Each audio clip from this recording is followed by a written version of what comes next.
A todos, estamos hoy en otro espacio de la colectiva. Hoy tenemos el honor, yo soy Luisina Roldán. Hola Susi, ¿cómo estás? Hola, ¿cómo estás, Luisina?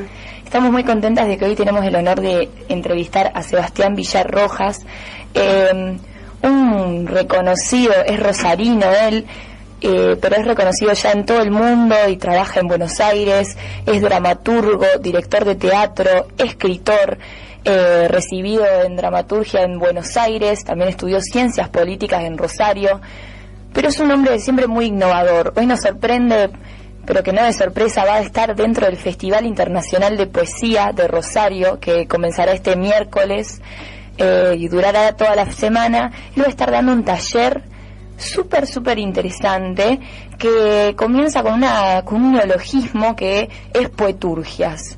Poeturgias podría parecerse a una conjunción entre poema y dramaturgia. No sé, Sebastián, si nos estás escuchando. Sí, por supuesto, estoy acá. Hola, buen día, ¿cómo estás? Bien, muy bien, muchísimas gracias, bueno, por una presentación tan intensa. Muchas gracias, realmente es un honor y bueno, nada, es poder estar compartiendo con ustedes esta mañana. Hola Sebastián, para mí también es un honor escucharte, ¿cómo va? ¿Qué tal, Su? ¿Cómo va? Muy bien, muy bien. Sí, muy emocionado, realmente, muchas gracias por invitarme. Es hermoso, para nosotros es muy emocionante también encontrar nuevos talleres que intenten fusionar. Por eso comenzar con esta pregunta, ¿qué refiere poeturgias para vos? Bueno, poeturgia es una especie de neologismo sobre la base de otro neologismo.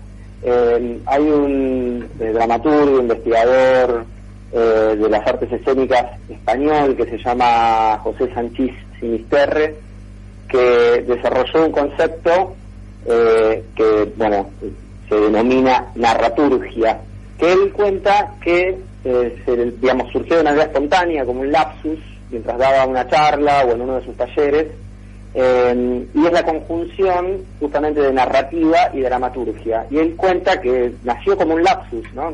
Una de las maneras más interesantes de creación, ¿no? Ese quiebre entre lo consciente y lo inconsciente. Y ese nacimiento tenía que ver con que él estaba buscando, y ya desde hacía muchas décadas, venía desarrollando en sus talleres y en su trabajo como dramaturgo y como director, él es sobre su carrera de base es las letras, ¿no? Estudió letras, supongo, en Madrid, hace ya muchas décadas. Estoy hablando de una persona que ya debe tener alrededor de 80 años, y una de sus principales inquietudes era cómo llevar a escena, cómo escenificar, cómo transformar en dramaturgia y en teatro obras literarias. Claro. Cosas tan grandes como Moby Dick o bueno, la obra de Franz Kafka. Incluso ha trabajado con Julio Cortázar, con autores latinoamericanos. Bueno, muchísimos autores han pasado por la mente de José Sanchís. Y bueno, y en ese melting pot, ¿no? En esa gran sopa primordial que es su cabeza, realmente fascinante escucharlo. Hay mucho material de él en YouTube. De este melting pot, les decía, de servidero de ideas, nació en un lapsus esta idea de la narraturgia. Y si bien hay referencias muy fuertes en Argentina, vinculadas con cómo transformar la palabra no teatral en palabra teatral, me parecía muy interesante tomar este concepto, ¿no? Porque de alguna manera abraza la idea de dramaturgia. Argentina, el teatro argentino tiene una historia muy grande, una tradición, el teatro independiente argentino, una tradición muy grande de trabajo desde la creación colectiva. Bueno, Susi lo sabrá porque fuimos juntos al taller de Oscar Medina y ahí trabajábamos muchísimo la creación colectiva. Y una de las fuentes de la creación colectiva en procesos de improvisación en el teatro es justamente tomar textos literarios, o incluso, en el caso, por ejemplo, de Pompeyo Divert, él desarrolló, es un investigador del teatro en Buenos Aires, desarrolló todo un método que se llama las máquinas teatrales, que es directamente agarrar, por ejemplo, la guía telefónica, que bueno, si bien hoy está caída en desuso, era una buena metáfora para decir agarrar cualquier cosa y hacer con cualquier tipo de palabra tan extraña al teatro como una guía telefónica, teatro. A eso Pompeyo lo llamaba máquinas teatrales. Pero bueno, siempre hay una tradición en el teatro argentino como de alguna manera, una tradición que nació hacia los 80 y tiene que ver con la historia del teatro, a lo mejor es un poco largo de contar, pero de cierto rechazo a la dramaturgia, ¿no? A la creación de dramaturgia, de escritura teatral en el escritorio, ¿no? Y una enorme defensa de ese trabajo, de esa urdimbre colectiva en la improvisación, en el roce de los cuerpos, en la escena, en el trabajo de improvisaciones y en los procesos de ensayo. Entonces por eso me parecía interesante correrme un poquito e ir en busca de esta palabra, narraturgia, que yo transpolé, digamos, en un nuevo juego de palabras, quitándole la palabra narrativa y agregándole la palabra poesía, ¿no? O poemas, poeturgia. Entonces, bueno, tiene que ver con eso, con cómo digamos, para hacer fuerte hincapié en la escritura, cómo transformar, y en los procesos de pensamiento que tienen que ver con los procesos de escritura, cómo transformar nuestro material, cómo encarar nuestro material poético para transformarlo en el posible, digamos, en la posible superficie textual de una obra, de una escena, de una situación escénica, de una situación performática también, ¿no? Así que de alguna manera eso es poeturgia, es el trabajo, ese primer trabajo de transformación de la poesía en el material textual para una escena, para una performance, para la teatralidad, ¿no? Y Seba, en esta idea también de correrse un poco, nosotras queríamos hacerle llegar a la audiencia que no solamente vas a estar como tallerista y sos director de teatro y escribís tus propios textos, lo cual te convierte en un increíble productor de lo que haces, sino también en varios lugares te nombraste como productor no binario.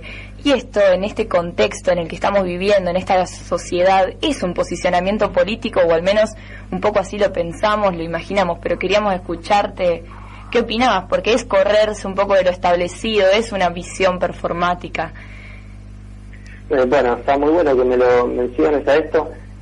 Sí, totalmente, creo que es un adjetivo, digamos, de alguna manera, un poco provocador, ¿no? En relación, no solo políticamente en relación con los temas, digamos, que involucran a lo no binario de manera como intuitiva o inmediata, sino también dentro del campo de la investigación escénica, literaria y cultural en general. Es un posicionamiento que tiene que ver con jugar o poner en tensión algunas palabras o categorías que se vienen usando hace mucho tiempo, como lo transdisciplinar, lo interdisciplinar. Me parecía interesante renovar un poco ese lenguaje desde palabras del hoy, ¿no? Así que de alguna manera es como un posicionamiento político,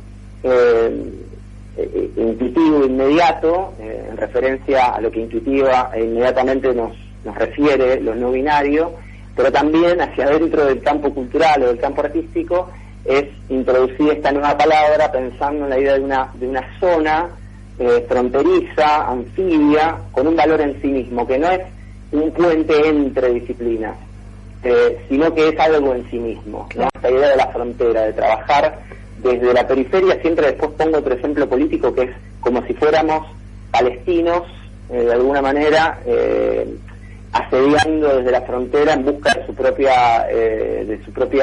de reivindicando sus propios derechos a ser y a poseer un territorio propio, ¿no? Así que esa es un poco la idea de trabajar en la frontera como un país en sí mismo, ¿no? Afirmando esa idea anfibio como un país en sí mismo.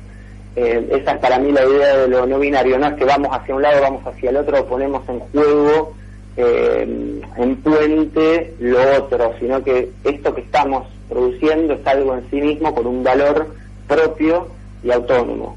En ese sentido trabajo dentro del campo artístico la idea de lo no binario.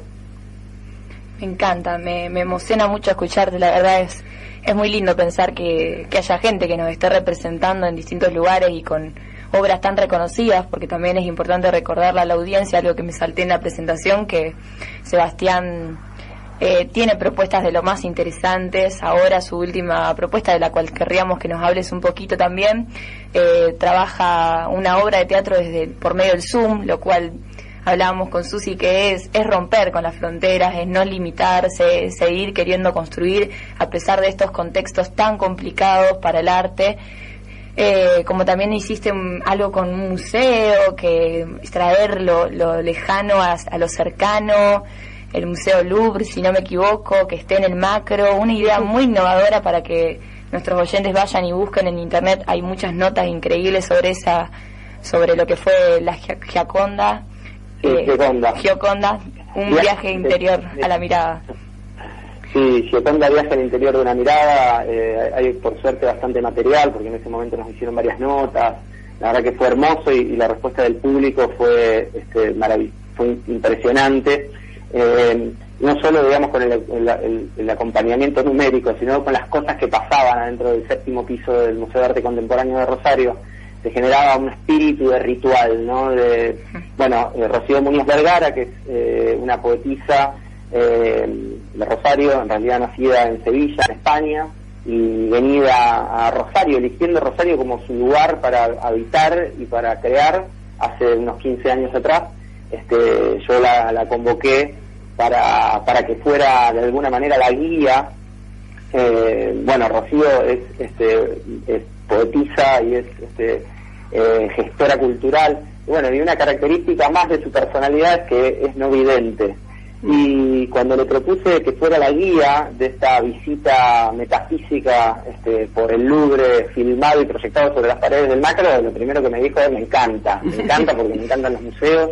Es una persona muy especial y única, y esa, digamos, condición tan especial que tiene como ser humano fue lo que de alguna manera se proyectó sobre todas y todos los que fueron a vivir esa experiencia, que realmente, obviamente no puedo decir todos, pero sí, o todas, pero sí una gran cantidad de gente de alguna manera se sintió absolutamente conmovida por ese viaje poético, que fue una especie de cruce, de juego no binario entre el cine, el arte contemporáneo, la poesía, el arte conceptual, en donde uno no podía decir que esto era una película, o esto era una obra de teatro, o esto era justamente en esa zona, habitando esa zona de fronteras y generando en esa ambigüedad, me parece que el río subterráneo más intenso de esa experiencia,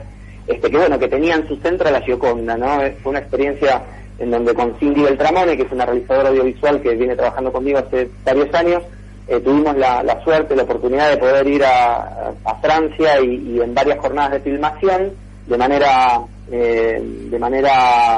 clandestina, entre comillas, nos introdujimos en el Museo del Louvre y filmamos sin autorización prácticamente un 75% del museo, en una operación, digamos, que clandestina. En una operación clandestina que en su momento emparenté mucho internamente con Tucumán Arde, con la operación que hicieron el grupo de arte de vanguardia de Rosario de la década del 60, de fines de los 60, rosarino, que se introdujo en Tucumán bajo la excusa de hacer una experiencia académica, y terminaron filmando los ingenios azucareros de manera clandestina. En ese momento estaba la dictadura de Onganía, y logran llevarse todo ese material, y en Rosario montan una muestra contrainformativa para romper el cerco informativo de la dictadura en relación con lo que estaba pasando en Tucumán con los trabajadores del azúcar. Esa fue para mí una referencia interna, y con esa referencia fuimos de alguna manera a esta operación. Y hoy, me parece que y hoy la referencia inmediatamente también, y aprovecho también para mencionarlo porque creo que merece todo nuestro reconocimiento y nuestro profundo estudio de su obra, al querido Pino Solano, sí. Que lamentablemente nos lo quitó esta pandemia, y no puedo menos que pensar en la obra de Los Hornos y en ese tipo de obras en donde creo que el arte y la política y el compromiso se cruzan de manera esencial para dejarnos una obra maravillosa y perdurable, ¿no? Que creo que deja sobre todo una ética como artistas, ¿no? Claro. Que con compromiso, pero también con compromiso con la exploración artística, con el riesgo y con nuestras poéticas, ¿no? Es una militancia en un doble campo anfibio, no binario. El mismo compromiso que Pino tenía para sus apuestas políticas, para sus proyectos políticos, también lo tenía en simultáneo y paralelo con sus proyectos artísticos. Y eso me parece que es una ética muy interesante para las y los y para artistas. sostener, claro que sí. Exacto, sí. Seba, una pregunta más que tenemos pensada y en especial viene de mi parte, muy de lo profundo de mi corazón. Yo me considero una escritora, poetisa joven que adopta mucho de lo que hablaste hoy, de lo performático, de la no casilla, de adoptar algunas cosas no binarias. Y bueno, retomando que vas a estar en un festival, el cual tu taller es abierto para todos, pero busca una residencia, abrirle espacio a jóvenes, a personas entre 18 y 23 años, lo cual es un rango bastante pequeño, pero para toda Latinoamérica.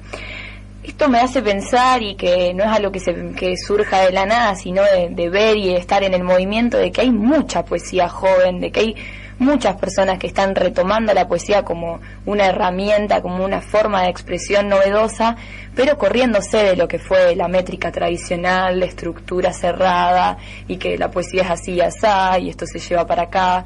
Entonces, nada, preguntarte a vos cómo lo sentís y cómo lo ves desde el lugar desde los jóvenes, qué emoción te genera.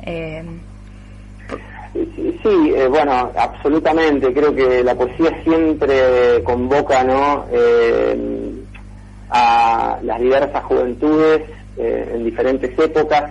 Me parece, sobre todo en su condición de ser como una herramienta muy inmediata, muy práctica, muy íntima. Hay algo que siempre la poesía conecta, hace de puente con muchas cuestiones internas, ¿no?, de los y las jóvenes.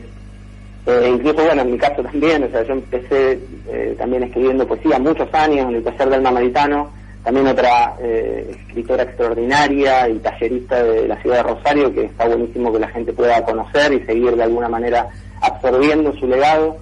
Y en el taller de Alma escribí 5 años de poesía antes de escribir narrativa, o sea, fue un trabajo. Creo que la poesía es de alguna manera por decirlo de alguna manera, como la danza clásica de la literatura. Es como la base que te permite después moverte con fluidez hacia otras exploraciones, hacia la narrativa. Voy a decir algo un poco a lo mejor fuerte, provocador, pero es muy difícil que alguien realmente llegue a escribir bien si de alguna manera, en otros campos que no sean la poesía, si de alguna manera no pasó por la escritura de poesía. Es un ejercicio que tanto desde lo espiritual, desde lo intelectual, como desde la técnica, es un ejercicio imprescindible para los escritores. Y creo que, te vuelvo a decir, Luli, la poesía me parece que históricamente ha convocado a las jóvenes, a las juventudes, a las jóvenes generaciones, y lo sigue haciendo porque es un arma de rebeldía, ¿no?, de rebeldía espiritual, del espíritu intentando expresarse y estallar sobre el mundo y en el mundo. Y en este caso me parece que su cruce con la performance tiene que ver también con nuestro presente, ¿no?, nuestra hipercontemporaneidad, que de alguna manera manifiesta en las redes, y en este hacerse público permanente o éxtimo, ¿no?, esa mezcla de intimidad y extimidad, de público-privado que significa de alguna manera Internet y en particular las redes. Entonces hay hoy me parece que una necesidad muy grande de cómo llevar lo que estamos construyendo en la intimidad, y sobre todo cuando se trata de un trabajo tan esforzado como la poesía, al universo de lo público. Y es ahí donde me parece que justamente, por ejemplo, el taller al que yo apunto tiene que ver con proveer algunas herramientas desde el teatro para poder seguir trabajando y defendiendo la calidad, que me parece ahí una zona muy importante de exploración rebelde, ¿no? Es como que en un mundo que de alguna manera tiende como a a decirnos, bueno, a proveernos las herramientas para que cada vez hagamos las cosas más fáciles y más estandarizadas. Me parece que un lugar de resistencia importante es el trabajo de lo artesanal, ¿no? Seba, me quiero quedar con eso que decís, porque bueno, por supuesto se nos termina el tiempo, como nos pasa siempre en la colectiva, pero me quiero quedar con esto del lugar de resistencia. Nosotros trabajamos fuertemente esa idea del arte como un lugar de resistencia, y me parece que tu obra y tu propuesta y esta direccionalidad que vos le das sin dirección a toda la propuesta que haces, esto de romper con las ideas conceptuales del teatro, con alguien sentado en una butaca y una escena rígida arriba de un escenario, que también lo haces cuando vale, cuando se acomoda, pero todo esto performático que te propones es esto que hoy hablabas del borde y lo no borde, y de esta riqueza creativa que nos involucra a todos, y que bueno, te agradecemos especialmente, te agradecemos esto. Yo te conozco desde hace muchos años, sé que tus primeros pasos eran como escritor, y me parece que después fuiste pasando al cuerpo esa escritura, y hoy escribís en los cuerpos de otros, que es algo que te escuché decir en una de las entrevistas. Todo un acto de creación y de transformación muy maravilloso, ¿no? Sí, bueno, la verdad me acuerdo siempre de esos años de trabajo con Oscar, en el taller de Oscar Medina, con vos, con Jimena, un grupo humano extraordinario y un lugar de enriquecimiento, ¿no? Yo siempre digo que me metí en la narrativa al verlos a ustedes crear las escenas, en los procesos de creación colectiva. Yo fui de alguna manera incorporando a lo que yo venía haciendo, que era la poesía, que como dice Alma va de imagen en imagen, a la narrativa que va de idea en idea. Ese salto, ese puente, lo di al verlos a ustedes crear la progresión dramática de las escenas que iban construyendo. Para mí es un lugar fundante esa experiencia, esa historia que tengo con ustedes. Y sí, tal cual vos decís, me parece que, bueno, ahora estoy como un poco pensando mucho en lo que hacemos en el teatro, en la poesía, como una artesanía de la imaginación, ¿no? Me parece que este lugar de artesanía es un lugar de resistencia, porque acumula trabajo, acumula ese esfuerzo en chiquito, en el boca a boca, en el vínculo humano, que es lo que me parece que nos salva, ¿no? Y nos permite escamotear, nos permite usar las herramientas de internet y todo lo que nos proveen desde otros lugares. Bueno, eso no quiero olvidar. Me están por correr de acá de la radio, te digo, porque todavía nos queda por pasar un audio para contar un poco en qué consiste el festival. Bien. Pero solamente quiero que el público sepa que tenés online o tenés desde la plataforma de Zoom una propuesta muy hermosa que se llama Un problema de distancia. Bien, sí, así que bueno, los invitamos al público a que pueda buscar en las redes toda tu obra, y que también se sumen y puedan ver esta propuesta que se acomoda a estos tiempos de pandemia y que además es realmente buena. El 22 de noviembre estamos con una función, así que si lo buscan así, Un problema de distancia, en las redes sociales estamos. Gracias, Sebastián, un placer muy grande. Gracias. Muchas gracias, besos enormes. Nos vemos.